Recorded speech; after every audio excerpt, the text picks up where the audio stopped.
Welcome to the Bringing the Human Back to Human Resources podcast. I'm Tracy Chernoff, and I've spent my entire professional career in HR. Each week, we'll explore the delicate balance between people and business with the aim to reconnect the two and create meaningful outcomes. Listen in as I share my own experiences, challenge the status quo, and chat with guests from various industries about our mission to bring the human back to human resources. Hi, everyone. Welcome back to the Bringing the Human Back to Human Resources podcast. I'm so glad that you've decided to tune in for another week. Don't forget to rate, review, and subscribe wherever you're catching this episode. And this week, I have Nicole Greer on with me as my very fabulous guest this week. And yeah, I know, right? Wait until you hear your bio back. It's always fun to hear what someone is reading about us, right? So as a principal coach and CEO of Build a Vibrant Culture, Nicole Greer helps individuals, corporations, government, faith-based organizations, and nonprofits become the people they were created to be through fulfilling a mission to work in teams and exemplify vibrant leadership. Using transformational change leadership coaching and training programs, Nicole offers foundational tools and uncommon wisdom to build a vibrant culture. Nicole is a serious entrepreneur with experience in coaching, marketing, mastering first impressions, learning and development, and sales. Nicole is a speaker, trainer, facilitator, executive, and business coach, and you can learn all the things about her and connect with her through the show notes that you can find if you're watching or listening to this episode. So Nicole, thank you so much for joining the podcast this week. Oh my gosh, Tracy, I'm so happy to be here. Thank you for having me. Of course. And we have quite the range of topics, but really primarily focused on the employee-manager relationship and some performance management elements too, as it relates to being a manager or being an employee. So why don't we start first and foremost by kind of setting the stage, tell the listeners a little bit more about what it means to build a vibrant culture, where this comes from, and why it's really become, a passion of yours. Obviously, you're the CEO and founder. Yeah, so here's what I think about culture. A lot of people have an approach towards culture as like, let's work on the culture. And there are things that you can do, strategies that you can put in place to build a vibrant culture. But I think at the heart of a vibrant culture is the manager-employee relationship. So you and I have been hanging out in the HR circles for our whole career, and we know that the number one reason that people quit a company is because of their manager. So it's really about that manager having the ability to have a wonderful relationship with their employee. And what I think a wonderful relationship involves is the growth and development of that employee. If I think back in my career, the managers and the leaders that I worked for that like kind of took, that old saying, take you under your wing, and they help you learn the ropes, and they put skills in your toolbox, and they sign you up for training, and they challenge you with projects. You feel loved and cared for. And when people are loved and cared for, they get all warm and happy. And that's why people become vibrant. They're like, I love working here. And so I think really at the crux of a vibrant culture is great manager-employee relations. I totally agree. And, sometimes what I hear, I'm sure you've heard this too, with either those you coach or even customers or clients that you've had through your trainings and workshops, is this idea that culture is top down. And I think, I can't exactly recall that we might have spoken about my philosophy on this, that culture is 360 and that everyone has an impact on the culture. So what are your thoughts on that? Oh, absolutely. I mean, I think that it can be top down, and like I'm saying, you can have certain strategies in place. So, for example, Right. this is a very common strategy, but I'm not sure many organizations do it well. Okay. And that is the strategy of having a vision. So I go to lots of companies and I'm like, what's your vision? And they will say something like this: to give the most incredible service to our customers. And I'm like, that's not a vision. That might be a mission statement, but it is not a vision. So a vision is an actual point on the calendar in the future, and we pick a date and we say, this is how we're going to be doing, and this is what our company is about at that date in the future. So I can give a quick example if you'd like me to. Please. Yeah. Yeah, so I worked for a company called Summit for many, many years, 14 years. And my president of the company, his name was John Gray. And John was very versed at this. In fact, he was the first leader I ever worked for that had this clear picture of like, you've got to have a vision with a date. Because, see, here's the thing, people want to win.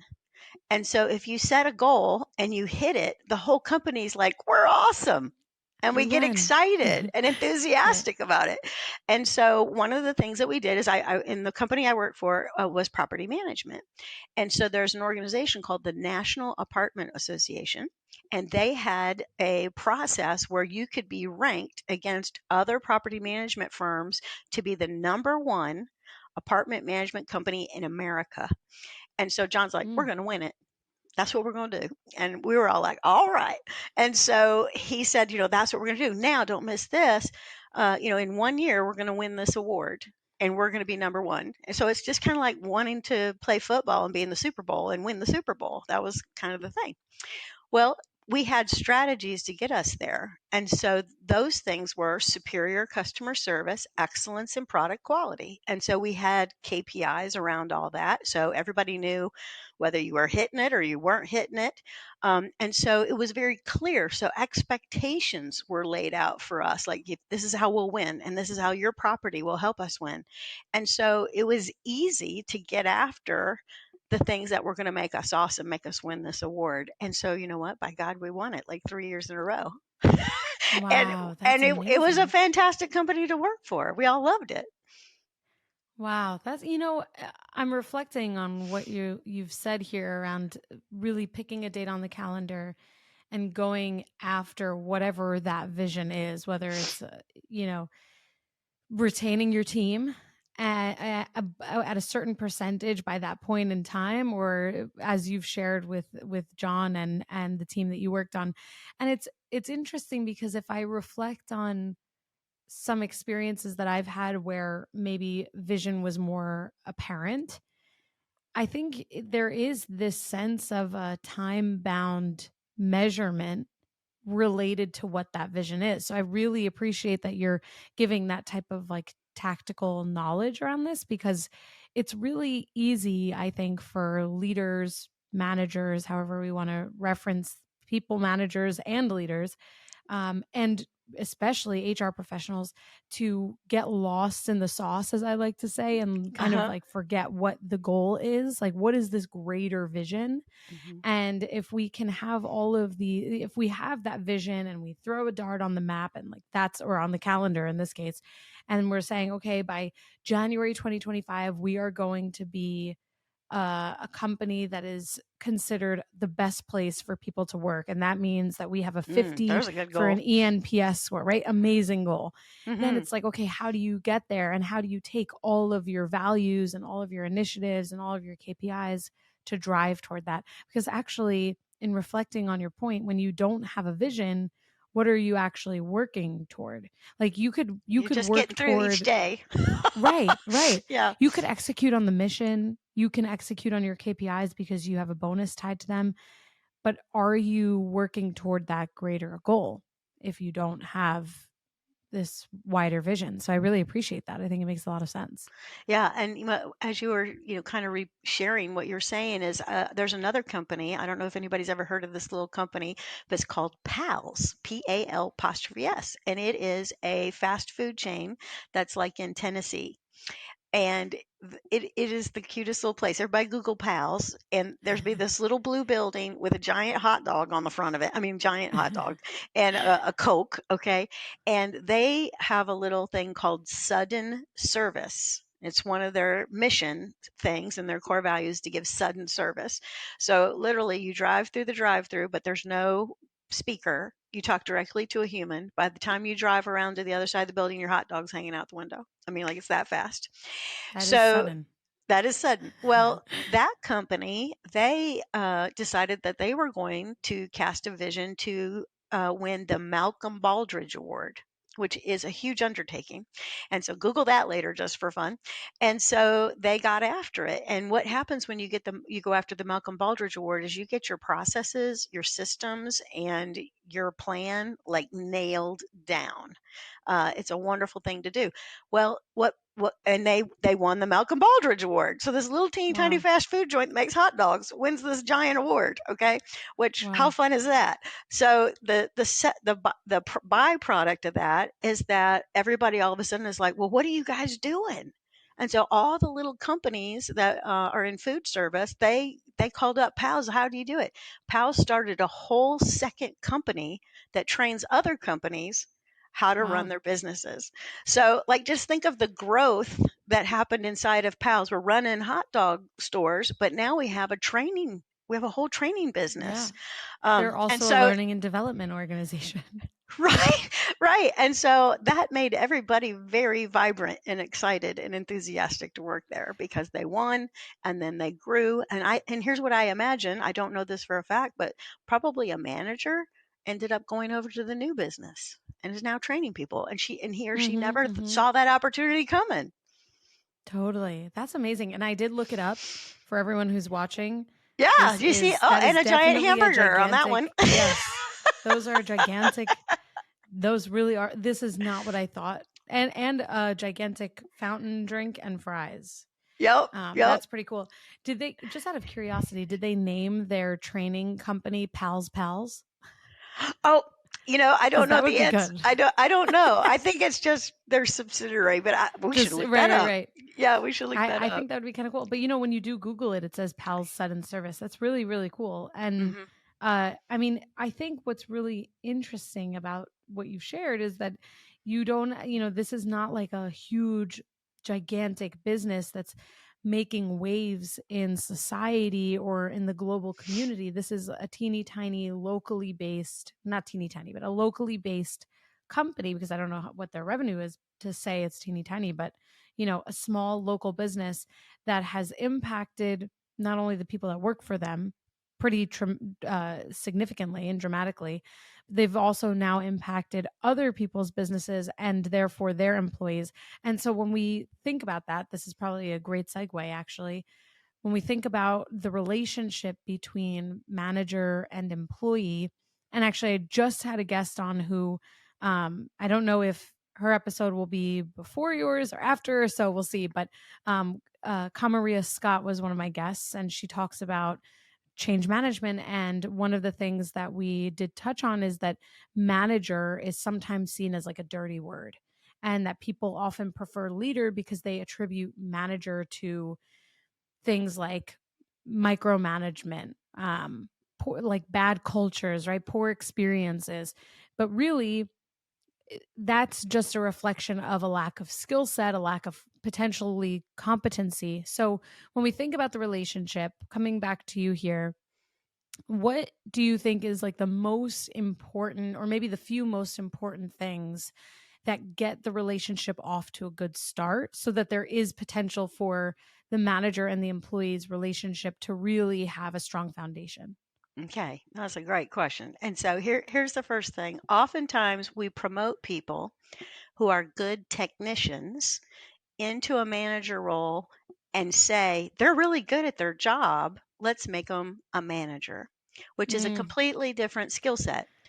I'm not saying that person can't be the manager, but I am saying you need to put them in a first time manager class, program, get them a mentor, something so that they learn that second skill set besides whatever they're technically proficient at. And then, you said manager is a bad word. So the second thing I would say about this human that's coming into this position is that there are four hats that everybody who has direct reports, so that's how I'm saying it. Anyone who has direct reports, you have four hats you wear. One is your leadership hat, one is your manager hat, one is your mentoring hat, and one is your coaching hat. So, with your mm, permission, I'd like to tease those four hats please. out, what they Yeah. are. Okay. Yeah. So the leader, the word lead, it tells you that like I'm going to take my employee by the hand and I'm like, "Come on, follow me. We're going to the future." So leading is future oriented. So, I was saying that one of the cultural things that you can do is get a really good vision. Well, then the person with direct reports is able to Hmm. take the top leader the CEO take their vision and bring it down to size for your department or area. Our part of getting to this big thing is this. And so, again, it's taking you by the hand and casting a vision. Our department needs to morph, change, develop, increase, decrease, whatever the stuff is to get to this new place. And so it's about change. It's about driving performance. It's about inspiring, because the future is it's PFA, pulled from air. Okay, we're making it up. Okay, a vision is made Totally up in true. your mind, and you have to be okay with that. But then you have to tell an inspiring story. So maybe you were inspired by Pal's story just a minute ago, or you were inspired by my story at Summit where we won the National Apartment Association thing. Leaders have to be able to tell stories so people can see. Story is our first language. And then I have to be able to influence, meaning I have to be able to say to you, here's your part in it. Here's how you're going to operate in the future so you can get where you want to go. All right, so that's leading. So it's big picture and it's full of hope and energy and enthusiasm. Now, managing is not quite as sexy. Managing is where we're like, what do we got to get done today? And it's about process, and it's about procedure, and it's about meeting KPIs. It's about controlling things, not being a control freak, but managers control things. So for example, we're making widgets and the orders for the widgets stop coming in. The manager goes, stop making widgets. We don't have enough orders. So they're looking at the numbers, they're looking at the levers. And sometimes managers have to exert power or authority over people because they're not doing well. So it's kind of like, Tracy's not doing well, which would never happen ever on earth. But I pull her in my office and I say, hey, this is where we need to be. Here's where you're at. Here's the gap. Let me help you figure out what to do in this gap. So now I'm taking control of the situation to help you, not to be a micromanager. So that's managing. So leading is big and bright and woo, and managing is like, this widget right here is not good. How do we fix it and make it good? So it's kind of a scope thing. Different. Yeah. And so then here's the other two hats, mentoring and coaching. So when you work with an employee, sometimes they don't know anything that, like they don't know what you know.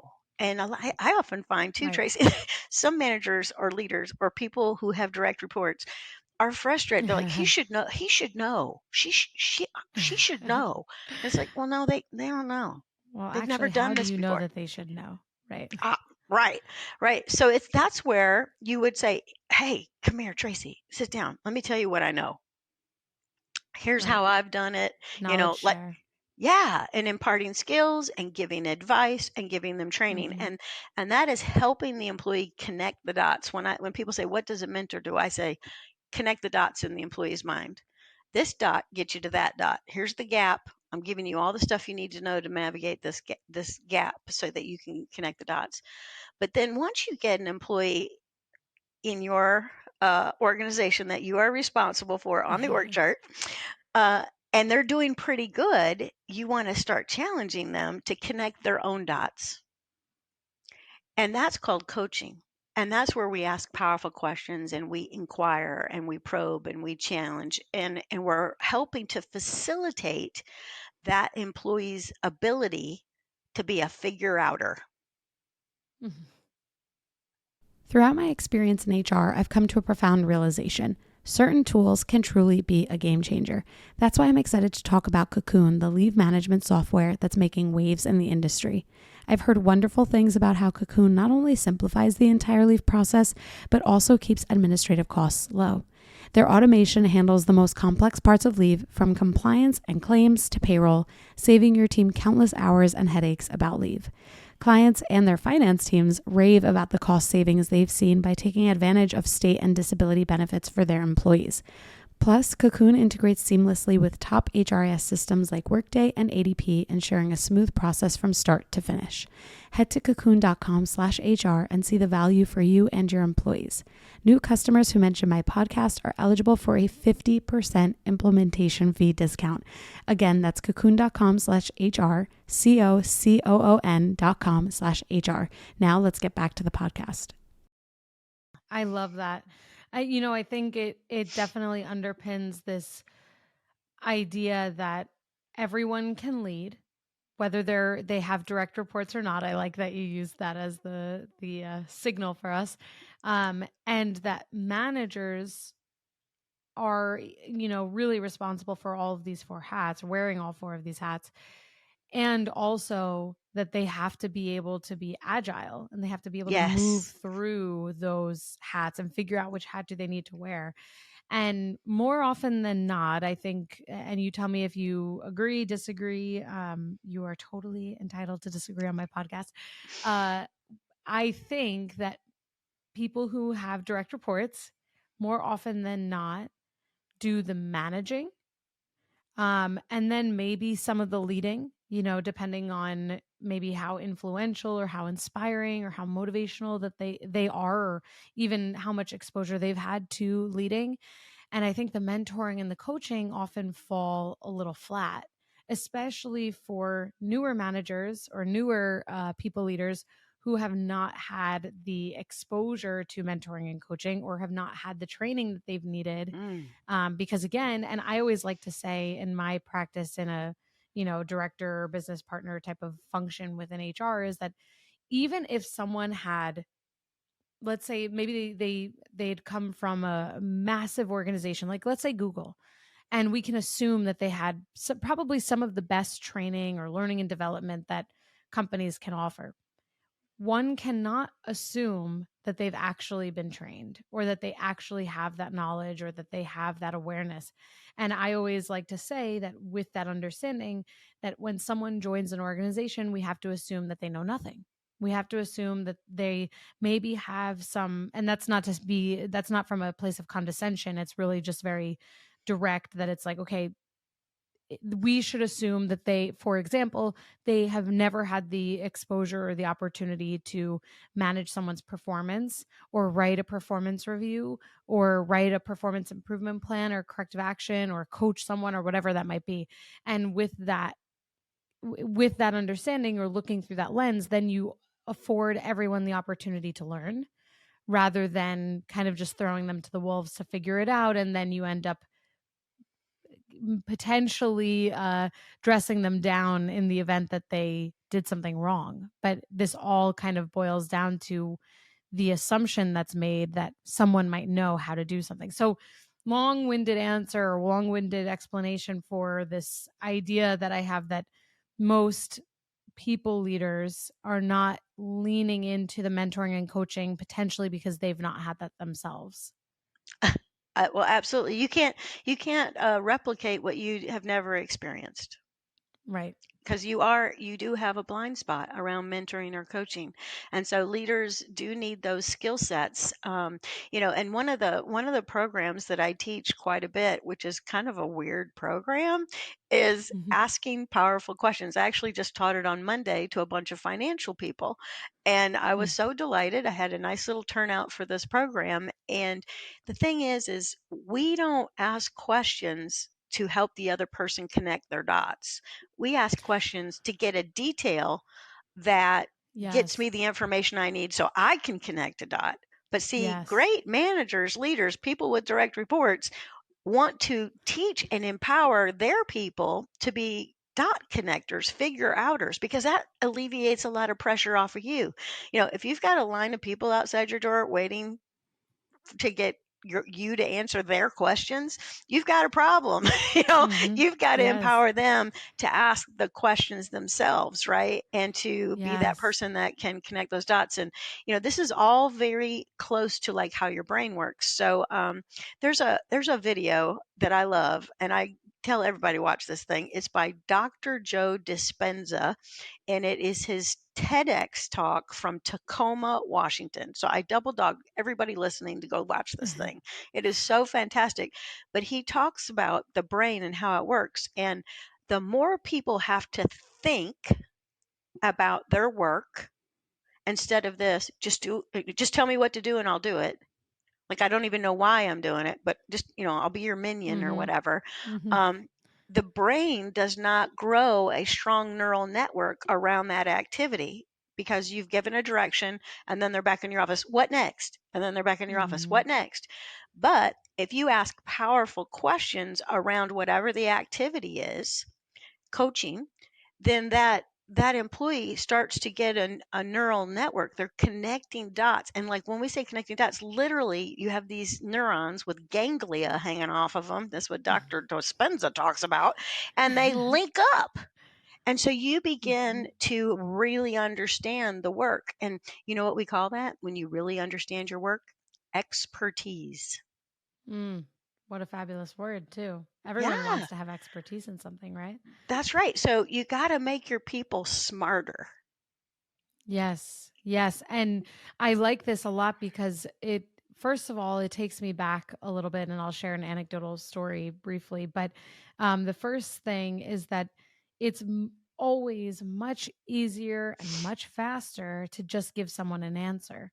But when you Hmm. actually enable people via their own skills and their own ability to think through challenges or problems, and therein enabling them to solve problems or to be inquisitive or to try and be resourceful so they go and seek out the answer for themselves, you actually end up making it much easier for you in the middle to long run because it's more work up front, but then they can fish for themselves.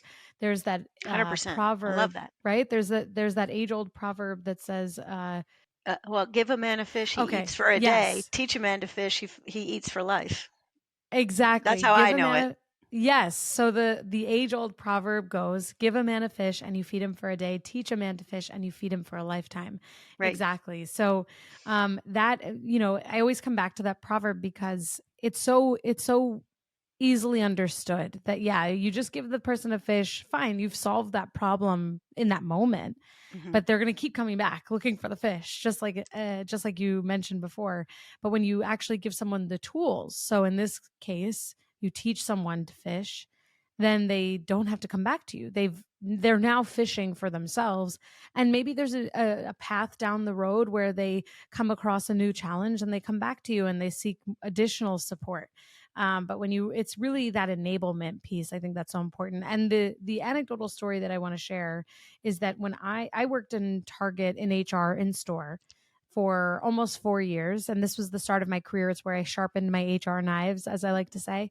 Hmm. There was an like I would say a significant emphasis placed on quote unquote coaching questions and coaching Right. conversations. Perfect. And this was really effectively what you're saying, Nicole, which is ask ask powerful questions, ask questions that encourage someone to think and empower them to answer their own questions, and that then further enable them to attempt to solve the problem or seek out an answer with their own resources that they have.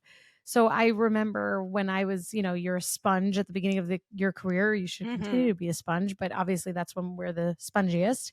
And I remember I had started out and I had a team of like 5 or 8 people, and I was like, why do I have so many people reporting into me? I just graduated college, but okay, here we go. And I Game on. I remember I had to like really practice so much these coaching conversations. And inevitably, what happens is you really do see people's wheels start to turn, and you see them almost appreciate you as their manager a little bit more, because no one wants to, like, fundamentally, no one wants to be told what to do or how to think or what an answer is. Most of the time people ask those questions because either they are not taking the time to be curious enough for themselves, and or they are not in the habit of trying to solve or answer their own questions. So it is something that takes practice, but it's so important. So I really appreciate that you've brought up this what you do around powerful questions, because it's so impactful for both parties.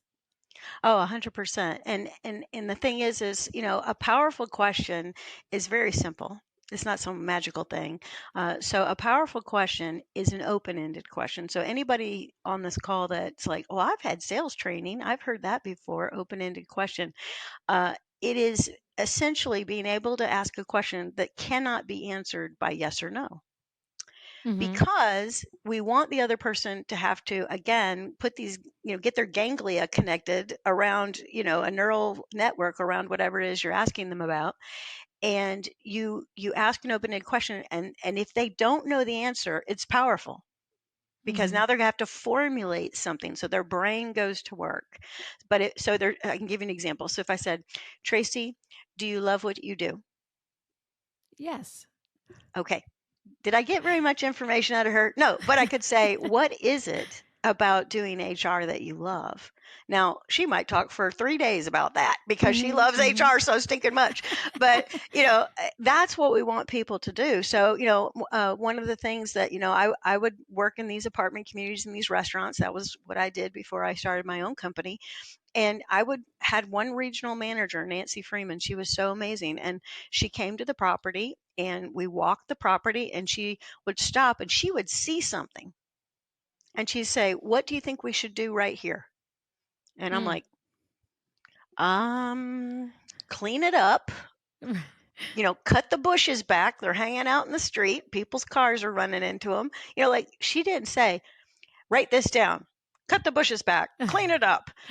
She made me think for myself about what would make this part of the property look nicer, and be better for the customer, for the people who lived in my apartments, the residents. And so she made me think for myself. And Mm. here's the thing, I was so stinking lucky I had her, Yeah. because then when I became a regional, I would go with my manager. I said, "Let's go take a walk around. Let's go get on the golf cart and drive around the apartments. What are you seeing? What could we do right here that would make it better?" And they would tell me. And then it wasn't like I was bossing them around. It was like I was Right. just helping, and Right. I'd say, "Do you need a resource for that?" I got a good tree guy. Trees are a big problem in apartment communities, by the way. So I was Yeah. like, "I got a good tree guy. You want his number?" "Yeah, let me call him." So, it was like a collaboration. And I think that's a big, important thing between people with direct reports, or managers and employees, is that we need to be collaborative. And I think when you kind of slow down too, because you have to go slower to ask the questions. Yes. Yes. Because I can go, "Fix this, do this, do this, do this," and that's really fast. But slower is, "What do you think we should do? Mm-hmm. What is your Mm-hmm. next right step? Right. If you had all the money to fix this, what would be the thing that you would do?" "Okay, well, now that you only have My, $2,000 to fix it, what will you do?" right. you Right. know, Right. but you're going to Let's have to keep be solving this slower. problem. Yeah, Yeah. My boss always says move more slowly to move faster. And it's, 100%.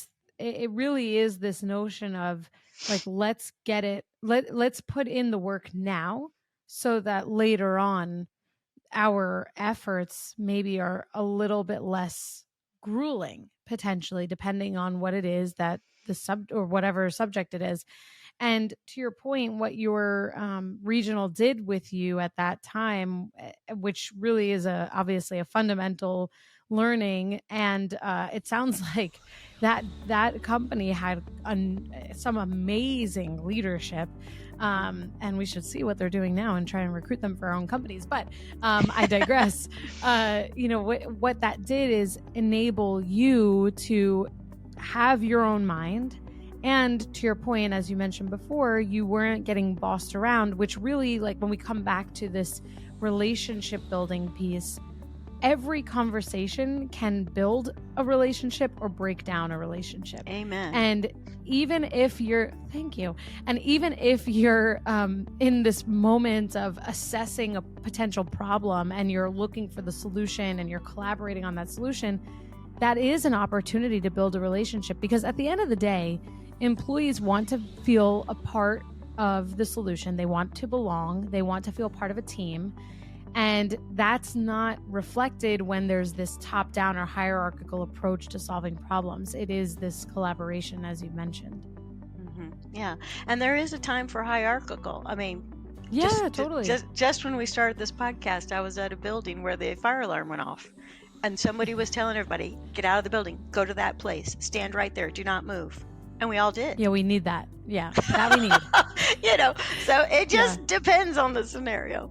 Right. It's so true. I love that you brought that perspective, and I really appreciate that you've joined the podcast this week to really inspire, hopefully, our listeners and provide a lot of insight into how we can take every interaction and make it positive, make it constructive, and enable the people that we're connecting with. Even if they're not our direct reports, we can have these types of conversations with our 100%. colleagues, our peers, our bosses, right? Like, that's amazing. So Nicole, thank you so much. I really appreciate it. And I'd love for you to share where everyone can connect with you and learn more about building a vibrant culture. And everything will be linked in the show notes, of course. Yeah. So it's real simple. Go to www.vibrantculture.com and there I'll be. I'm also on the LinkedIn and the Facebook and the Instagram and all the places. And so if you just put in Vibrant Culture, I pop up. Amazing. Well, thank you so much. And we really appreciate, again, all of your insights. Yeah, thank you so much, Tracy, for having me. It's been a pleasure. Hey, just before you go, don't forget to subscribe to this show so that you are the first to hear when an episode drops each week. And maybe leave a 5-star review and a comment about how much you loved this episode. Plus, if you have someone in mind who would really enjoy this episode, make sure you share it with them. Thank you so much for tuning in, and I will see you next week.